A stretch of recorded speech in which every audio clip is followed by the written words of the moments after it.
Às vezes, o que trava a nossa vida financeira não é a falta de oportunidade, nem a falta de talento, nem sequer a falta de esforço. É a falta de uma chave espiritual que ninguém nos ensinou a usar. E quando essa chave é ignorada, o fluxo da energia do dinheiro simplesmente para, como um rio que deixou de correr porque alguém colocou uma pedra no ponto errado.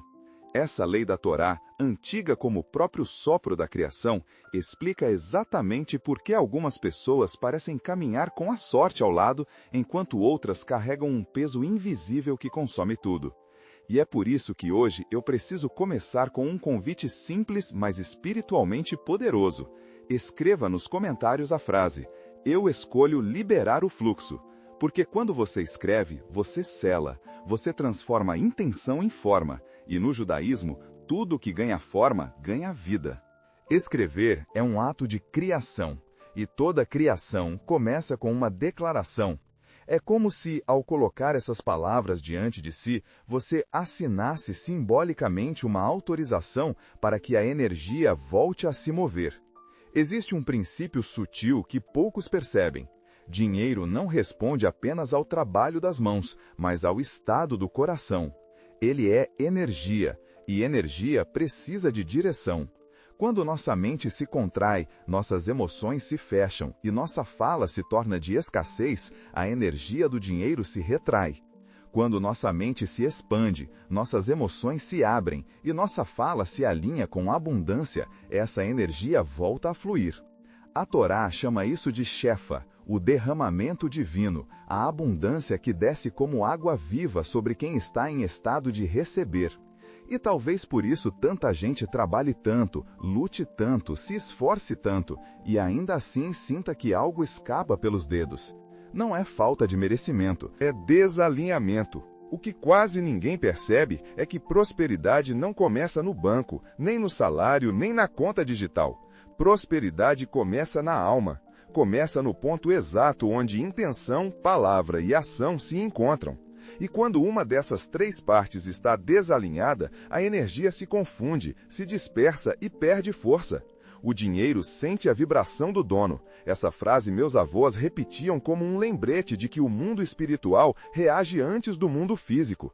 Eles diziam que a pessoa que entende esse movimento passa a caminhar com uma força que não é dela, mas a acompanha. E é aqui que a antiga lei da Torá entra. Ela não ensina somente como atrair prosperidade, mas como remover obstáculos invisíveis que impedem a vida financeira de respirar. Enquanto você lê, talvez perceba que algo em você começa a se ajustar, como se uma peça esquecida encontrasse seu lugar. E é esse movimento interno que prepara o terreno para algo maior. Porque quando entendemos que dinheiro é energia, entendemos também que nada nele é aleatório. Tudo responde, tudo retorna, tudo comunica.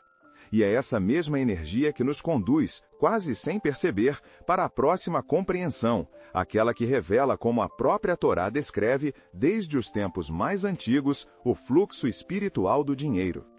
Quando os sábios dizem que dinheiro é energia, muitos pensam que é apenas metáfora, mas dentro da tradição judaica isso é quase literal. A Torá descreve a vida como movimento, e tudo o que se move carrega um tipo de força. Essa força é chamada de Koash, a energia vital que atravessa o mundo e dá forma a tudo o que existe. O dinheiro, portanto, não é neutro, ele é um veículo dessa energia. Ele reage, vibra, se aproxima ou se afasta, conforme o estado interno de quem o manuseia. E quando compreendemos isso, algo começa a se reorganizar dentro de nós, como se a mente finalmente encontrasse a explicação que sempre procurou, mas nunca soube formular. Afinal, quantas vezes você já viu alguém aparentemente sem grandes recursos abrir portas de prosperidade que outros, muito mais preparados, jamais conseguiram tocar? A diferença, segundo a Torá, não está na capacidade, mas no fluxo. Esse fluxo tem um nome antigo, Shefa. Os antigos mestres descrevem Shefa como um rio espiritual que desce do alto e atravessa todas as áreas da vida, inclusive a financeira. Nada prospera quando esse rio é bloqueado, nada cresce quando a energia deixa de circular. Por isso, na visão judaica, pobreza não é apenas falta de recursos, muitas vezes é falta de circulação. E abundância não é apenas acúmulo, é movimento contínuo. A Torá diz que tudo o que Deus faz está em constante expansão, porque a vida só permanece viva quando continua fluindo. A estagnação, por outro lado, é vista como um pequeno colapso da alma, um sinal de que a pessoa parou internamente antes de parar externamente. Quando entendemos que dinheiro é energia, começamos a perceber que pensamentos ansiosos diminuem o fluxo, palavras negativas rompem o fluxo e emoções de medo comprimem o canal. É como se o corpo espiritual se fechasse, impedindo a abundância de entrar. E isso não é superstição, é lei. Uma lei tão antiga que antecede a própria escrita da Torá, transmitida oralmente pelos patriarcas. Eles sabiam que o mundo é sustentado por equilíbrio e que a energia que sai de nós retorna multiplicada. Prosperidade, então, deixa de ser vista como um privilégio aleatório e passa a ser compreendida como consequência do alinhamento entre mente, emoção e propósito. Uma pessoa desalinhada até pode ganhar dinheiro, mas jamais o sustenta. Já uma pessoa alinhada atrai, retém e distribui, como se fosse parte natural de seu movimento. Isso explica porque algumas vidas mudam rapidamente quando a consciência muda, porque a energia responde antes da matéria.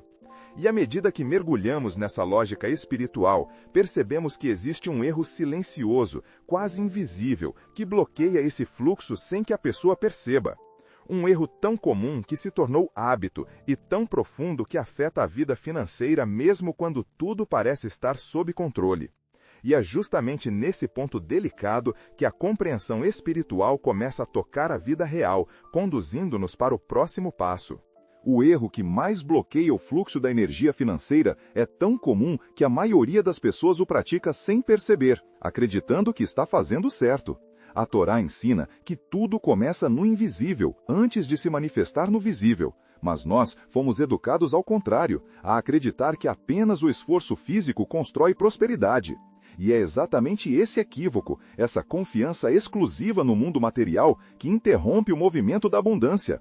Porque quando alguém acredita que tudo depende somente da força das mãos, automaticamente desconecta a força da alma. E é essa desconexão que cria o primeiro ponto de estagnação. No judaísmo, isso é chamado de trabalhar sem bênção. E trabalhar sem bênção é como carregar água num balde furado. Quanto mais você se esforça, mais se esgota. Esse erro se manifesta de forma sutis. Ele aparece quando você diz para si mesmo que precisa dar conta sozinho, quando acredita que dinheiro só vem com sofrimento, quando repete mentalmente que o mundo é duro e nada cai do céu. Essas frases formam um campo energético de peso e travamento. Elas não apenas moldam sua percepção, moldam sua frequência. A Torá diz que a fé abre portas e o medo fecha janelas. Não porque seja poético, mas porque emoção é vibração e vibração altera fluxo. Assim, a pessoa que tenta prosperar movida pelo medo está tentando correr com os pés presos ao chão. Eu me lembro de uma história que meu avô contava sobre um vizinho que trabalhava do amanhecer ao anoitecer. Ele dizia que aquele homem tinha mãos de ouro, mas um coração que vivia apertado. Certa vez, meu avô lhe perguntou por que ele nunca descansava, e o homem respondeu: "Se eu parar um dia, eu quebro." Foi ali que meu avô disse uma frase que eu levei anos para entender. Quem acredita que tudo depende dele, perde o auxílio do céu. E não demorou muito para que aquele vizinho enfrentasse exatamente aquilo que temia.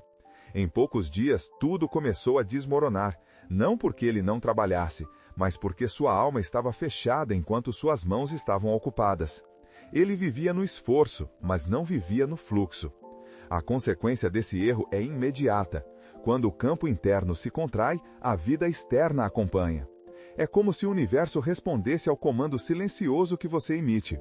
Se o comando é difícil, a energia se retrai. Se o comando é pesado, a energia se esgota.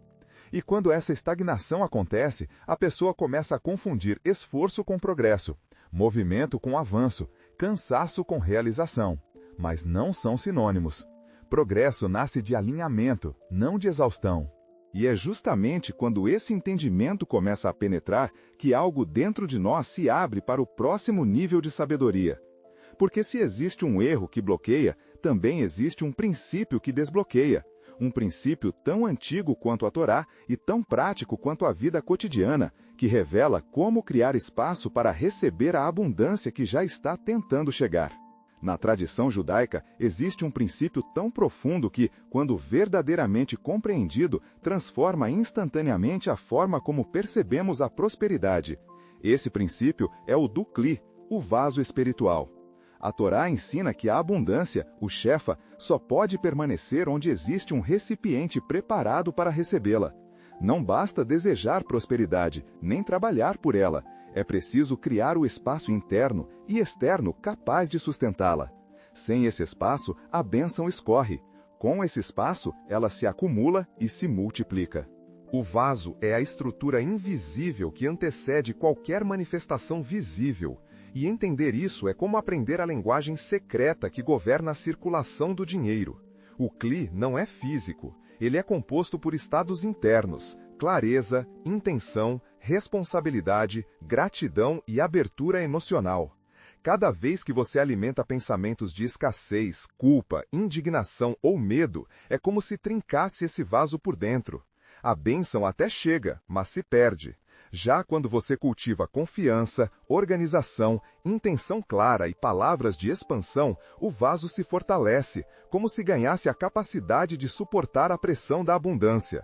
É por isso que a Torá enfatiza tanto a necessidade de consciência. Não existe prosperidade duradoura em um campo interno desorganizado.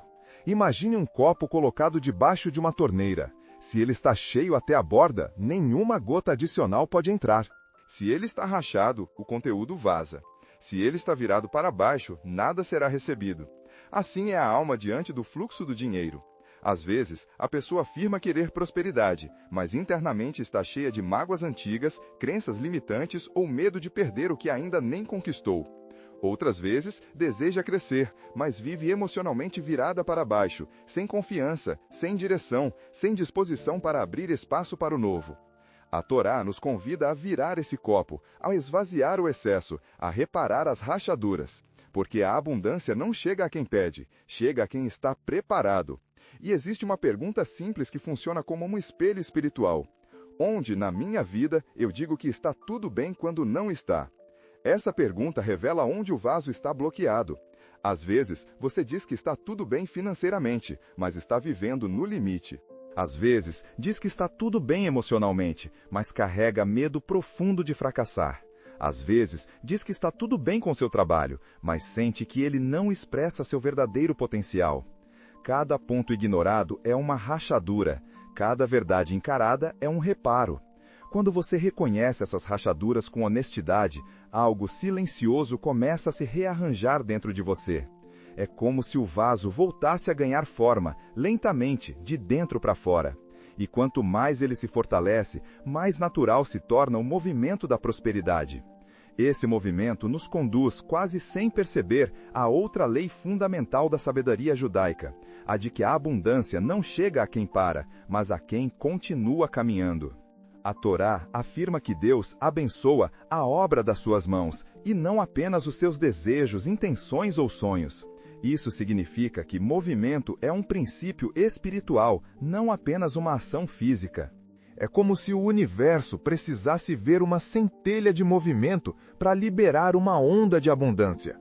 E por isso, um dos segredos mais profundos da prosperidade judaica é entender que a bênção acompanha quem avança, não quem estaciona. Muitas vezes acreditamos que o simples fato de querer prosperar é suficiente, mas querer por si só não gera fluxo. O que gera fluxo é o gesto, mesmo pequeno, que sinaliza ao mundo espiritual: eu estou pronto. Meus avós repetiam um ditado simples: água parada fica turva, e isso vale para a vida financeira. Quando você permanece no mesmo ponto por muito tempo, mesmo que seja por medo, mesmo que seja por prudência, mesmo que seja por achar que já fez o suficiente, a energia ao redor de você começa a se comprimir. A Torá explica que o movimento é sinal de vida e tudo o que vive cresce, tudo o que para morre. Não no sentido físico, mas no sentido energético. Para-se o fluxo, para-se a abundância.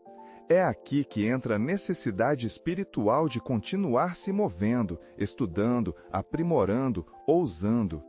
Existe uma imagem muito conhecida no imaginário popular: jacaré que dorme vira bolsa de madame. E por trás dessa brincadeira há uma verdade espiritual profunda. Quando você acredita que já venceu, já conquistou, já sabe tudo, o universo interpreta isso como um pedido de encerramento. Como se você estivesse dizendo: pode parar o fluxo, já estou satisfeito. E quando o fluxo para, a vida financeira perde brilho, perde impulso, perde vitalidade. A pessoa não percebe de imediato, ela só sente que algo está mais pesado, mais lento, mais difícil. Mas não é azar, é estagnação. A psicologia moderna confirma aquilo que os sábios já diziam. O cérebro interpreta falta de movimento como ausência de necessidade. Se você não avança, ele entende que não precisa mobilizar recursos internos para criar novas oportunidades. É como se desligasse mecanismos essenciais de motivação, criatividade e percepção de possibilidades. A pessoa parada vê menos caminhos, imagina menos soluções e sente menos confiança. Já a pessoa em movimento, mesmo que dê passos pequenos, ativa circuitos internos de expansão.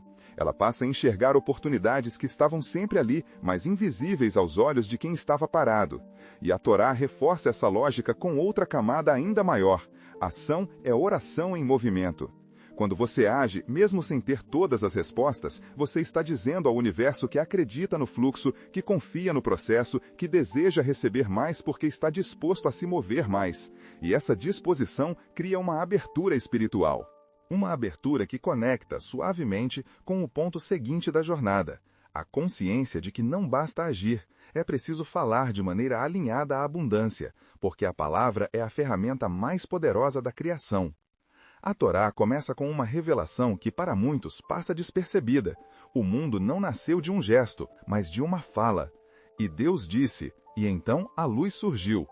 Essa ordem não é apenas narrativa, é um ensinamento espiritual profundo.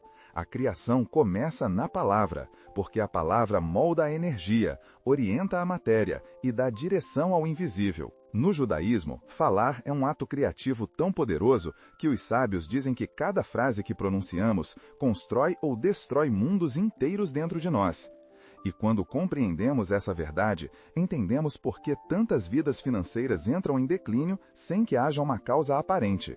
A razão está na fala, na maneira sutil e repetitiva com que declaramos escassez sem perceber. Toda palavra carrega uma vibração. Quando alguém diz "não está fácil", está emitindo um comando energético. Quando diz "dinheiro some da minha mão", está assinando uma ordem silenciosa. Quando repete "eu não consigo, não vai dar, é sempre difícil", está moldando o campo ao seu redor para confirmar exatamente aquilo que teme. A Torá ensina que a boca é como uma porta espiritual. Aquilo que sai dela se transforma em decreto. E decretos, mesmo involuntários, têm consequência. Isso explica por que, às vezes, a vida parece obedecer a padrões que nós mesmos não gostaríamos de viver. É porque a palavra repete o que a alma ainda não foi treinada para mudar. O inverso também é verdadeiro. Palavras de expansão, de fé, de gratidão e de movimento abrem o campo da prosperidade como janelas que deixam a luz entrar. Não é otimismo vazio, é alinhamento energético. Gratidão sustenta o vaso, confiança fortalece o fluxo e declarações positivas reorganizam a vibração que o dinheiro reconhece. Porque, na lógica espiritual judaica, o dinheiro responde mais ao que você diz sobre ele do que ao que você faz com ele. Ele se aproxima de quem fala com respeito e intenção, e se afasta de quem fala com medo e ressentimento. É interessante perceber que, em muitos lares judaicos tradicionais, não se fala a palavra problema quando o assunto é dinheiro. Usa-se desafio, porque desafio implica movimento, aprendizado e superação. Problema implica bloqueio. A linguagem reprograma a mente reprograma a vibração reprograma a realidade. É um ciclo espiritual que atua de forma silenciosa, porém decisiva. Por isso, quando alguém substitui frases de escassez por frases de construção, é como se realinhasse o próprio campo energético para receber mais. Palavras são ferramentas, e ferramentas moldam estruturas. E quando essa estrutura começa a tomar forma, surge naturalmente a compreensão de outra lei da Torá, a de que tudo aquilo que emitimos retorna para nós. Cada vibração enviada volta multiplicada, como um eco espiritual que nunca falha. Existe um princípio espiritual no judaísmo chamado Midah Keneged Midah, que significa medida por medida. Em outras palavras, a energia que você envia é exatamente a energia que retorna. Não é punição, não é recompensa, é espelhamento. O universo devolve aquilo que você vibra, sustenta aquilo que você alimenta e amplia aquilo que você declara. Quando entendemos essa lei, percebemos que nossa vida financeira não é uma exceção ao fluxo da existência. Ela é um reflexo direto dele. Prosperidade não começa no bolso, começa na emissão energética que você faz diariamente, através da fala, da emoção e da intenção. A Torá mostra esse princípio repetidas vezes. Quando alguém age com generosidade, o retorno vem em forma de expansão. Quando alguém age com dureza, o retorno vem em forma de contração. Mas a maioria das pessoas se esquece de que essa lei também se aplica às dimensões internas. Se você emite gratidão, recebe mais razões para agradecer. Se você emite medo, recebe mais motivos para temer. Se você vibra escassez, atrai situações que confirmam essa escassez. A energia é obediente, ela identifica a frequência dominante e a amplifica. Isso significa que sua vida financeira pode mudar radicalmente quando você muda aquilo que emite para o mundo. Imagine alguém que acorda todos os dias repetindo mentalmente que a vida está difícil, que o dinheiro não chega, que nada dá certo. Essa pessoa está enviando um pedido silencioso ao universo. Me dê mais disso. E o universo responde, não por crueldade, mas por coerência vibracional. Agora imagine alguém que, mesmo diante de desafios, sustenta uma postura interna de confiança, gratidão e propósito. Essa pessoa envia outro tipo de pedido. Me dê mais caminho. E o mundo espiritual se move para abrir esse caminho. A Torá chama isso de retorno da semente, porque tudo o que você lança ao campo volta multiplicado, como uma colheita que sempre respeita o tipo de semente plantada. A força dessa lei se torna ainda mais evidente quando entendemos que emoções fortes aceleram o retorno. Gratidão profunda abre portas com surpreendente rapidez. Ressentimento profundo fecha portas com a mesma intensidade. É por isso que alguns avançam de forma quase milagrosa, enquanto outros, mesmo se esforçando muito, vivem ciclos repetidos de perda. A energia enviada foi diferente. Quando você internaliza essa lei, percebe que prosperar não é um ato desesperado de correr atrás do que falta, mas um ato consciente de emitir aquilo que você deseja receber. Você se torna, pouco a pouco, um ímã para oportunidades, para boas conexões, para caminhos que antes pareciam invisíveis. E ao compreender essa dinâmica, surge naturalmente o próximo passo da jornada: alinhar emoção, palavra e ação de forma que o fluxo da abundância se torne contínuo, estável e praticamente inevitável. A tradição judaica ensina que tudo na realidade é sustentado por uma tríade: intenção, palavra e ação. Esses três elementos formam o que os sábios chamam de estrutura da criação, porque nada existe no mundo sem antes existir nesses três níveis. Primeiro, nasce a intenção, o estado interno. Depois, a palavra, a declaração que organiza a energia. Por fim, a ação, o gesto que dá forma àquilo que antes era apenas potencial. Quando esses três elementos estão alinhados, o fluxo de Shefa, a abundância divina, se move sem resistência. Mas quando um deles está desalinhado, a energia se rompe, como um fio que não suporta mais a tensão. A maior parte das pessoas não percebe que vive em desalinhamento constante. Elas desejam prosperar, mas carregam emoções que contradizem o desejo. Ou falam palavras que anulam a intenção, ou agem de forma oposta ao que declaram. Mas quando um deles está desalinhado, a energia se rompe, como um fio que não suporta mais a tensão. A maior parte das pessoas não percebe que vivem em desalinhamento constante. Elas desejam prosperar, mas carregam emoções que contradizem o desejo, ou falam palavras que anulam a intenção, ou agem de forma oposta ao que declaram. É como tentar acender uma chama enquanto despeja água sobre o pavio. A Torá explica que a alma precisa estar inteira em cada movimento para que a bênção se manifeste. Coração dividido cria caminho dividido. Palavra confusa cria energia confusa. Ação hesitante cria resultado hesitante. Pense em alguém que diz querer crescer financeiramente, mas repete mentalmente que não é capaz ou que não merece. A intenção está contrária ao desejo. Outro exemplo. Alguém que afirma em voz alta que vai prosperar, mas vive reclamando do trabalho, do tempo e das oportunidades. A palavra se tornou incoerente com o propósito. Ou ainda, alguém que planeja uma vida maior, sonha alto, fala alto, mas nunca age, nunca dá o primeiro passo, nunca abre a porta, nunca tenta o novo. A ação está desconectada da promessa. Em todos esses casos, o fluxo se rompe e o dinheiro, que é energia sensível, se afasta. Alinhar intenção, palavra e ação não é esforço nem pressão, é consciência. Começa com pequenas escolhas que fortalecem a vibração interna. Começa com uma respiração mais longa antes de reagir, com uma frase positiva substituindo um hábito de reclamação, com um movimento simples que sinaliza ao universo: eu estou pronto. A energia responde a sinais sutis. Uma mesa organizada, um plano escrito, uma decisão pequena, porém firme. Tudo isso reconstrói o alinhamento. Quando esse alinhamento acontece, algo extraordinário surge. O campo energético da pessoa se expande. Ela começa a enxergar oportunidades onde antes via obstáculos. Começa a atrair pessoas que somam e não que drenam. Começa a sentir clareza no lugar da confusão. É como se um caminho luminoso que sempre esteve ali, finalmente se revelasse. E é nesse ponto que a sabedoria judaica nos conduz a uma camada ainda mais profunda.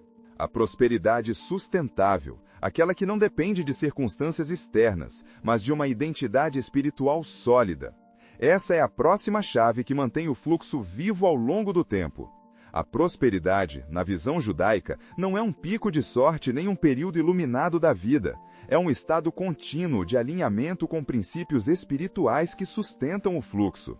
A Torá não ensina apenas como atrair abundância, mas, sobretudo, como mantê-la.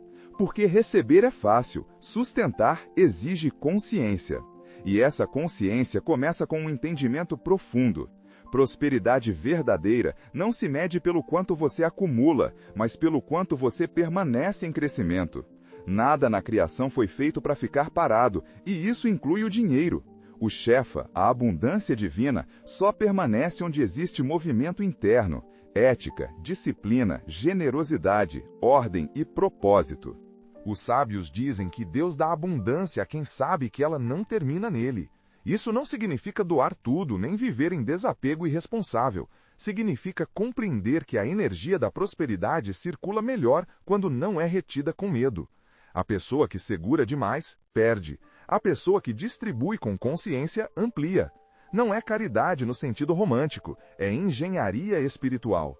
O fluxo se move onde encontra passagem, e cada ato de generosidade, emocional, financeira, espiritual, amplia o canal por onde a abundância retorna.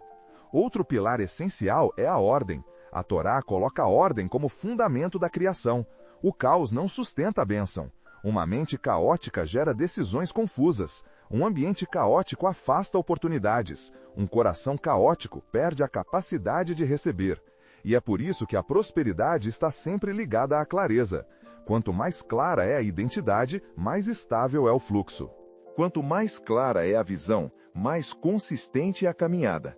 Prosperidade é consequência de uma alma organizada com seu propósito. E o propósito, dentro da sabedoria judaica, não é um luxo espiritual, é um motor vibracional. Pessoas que vivem desconectadas de seu propósito atraem dinheiro que escapa. Pessoas alinhadas ao propósito atraem dinheiro que permanece. Porque propósito gera coerência, e coerência é a vibração mais poderosa da prosperidade. Ela diz ao universo: eu sei quem eu sou, sei para onde vou e sei por que recebo o que recebo. Essa clareza interna sustenta a abundância, de forma que circunstâncias externas não conseguem abalar. À medida que essa compreensão se estabelece, percebemos que prosperidade sustentável não é apenas resultado de boas práticas, mas de uma identidade fortalecida. Uma pessoa que se vê como canal da abundância se comporta como tal, fala como tal, age como tal e recebe como tal. A Torá descreve esse estado como ser cabeça e não cauda, caminhar guiado por visão, não por medo. E quando essa identidade se firma, naturalmente surge a pergunta: como integrar todos esses princípios no cotidiano para que o fluxo continue vivo, respirando, crescendo? É exatamente essa integração prática que a próxima etapa da jornada revela, conectando tudo o que aprendemos até agora em um único movimento de expansão. Integrar a lei espiritual da prosperidade ao dia a dia não é criar um ritual complicado, nem adotar práticas rígidas. É alinhar consciência e ação de forma tão natural que o fluxo da abundância se torna parte orgânica da vida. Tudo começa ao lembrar a verdade central: dinheiro é energia, e energia responde ao estado interno. Quando você desperta com clareza, fala com intenção e age com propósito, o universo reconhece seu movimento e amplia sua trajetória. Por isso, o primeiro passo dessa integração é simples: observar suas palavras, suas emoções e seus pequenos gestos diários. A prosperidade não entra pela porta do extraordinário, ela entra pelas frestas do cotidiano. Cada frase que você pronuncia pela manhã molda o campo que o acompanhará durante o dia inteiro. Cada pensamento que você alimenta antes de dormir fortalece ou enfraquece o vaso espiritual que receberá a bênção. E cada pequena ação, seja organizar um espaço, assumir uma responsabilidade, cumprir um compromisso, agradecer por algo mínimo, envia ao universo a mensagem silenciosa de que você está pronto para receber mais. A Torá ensina que a abundância não chega quando pedimos, mas quando demonstramos capacidade de sustentar o que pedimos. A integração também ocorre no modo como você lida com desafios. Em vez de interpretá-los como sinais de escassez, você passa a vê-los como ajustes energéticos que preparam o caminho para uma expansão maior. O desafio não chega para bloquear, chega para fortalecer o vaso. Essa mudança de perspectiva transforma medo em movimento, dúvida em foco e resistência em maturidade espiritual. Você deixa de reagir ao mundo e começa a corresponder ao fluxo. E conforme esse novo modo de viver se estabiliza, surge um fenômeno silencioso e poderoso. A vida passa a responder mais rápido. Oportunidades aparecem antes do esperado, caminhos se abrem com menos esforço, conexões certas se aproximam sem que você precise buscá-las. Não é milagre no sentido místico, é coerência vibracional. Sua vibração está alinhada ao que deseja, então sua realidade acompanha. A Torá nos lembra continuamente que prosperidade é uma parceria entre o céu e a terra. O céu oferece o shefa, a terra oferece o recipiente. E esse recipiente é você, sua clareza, sua disciplina, sua gratidão, sua palavra, sua ação, sua identidade espiritual. Quando essas partes se alinham, a abundância deixa de ser um desejo e se torna um estado natural. A jornada não termina aqui. Cada dia apresenta novas oportunidades para fortalecer o fluxo, expandir o vaso e aprofundar a consciência. Mas, ao fechar este ciclo, fica um lembrete essencial. Não diga "tá tudo bem" quando seu coração sabe que não está. Diga "graças a Deus, eu estou crescendo". Essa frase sela movimento, honra o processo e mantém o fluxo vivo. E que o Senhor te abençoe e te guarde, guiando teus passos para que a prosperidade seja não apenas um destino, mas um caminho constante na tua vida.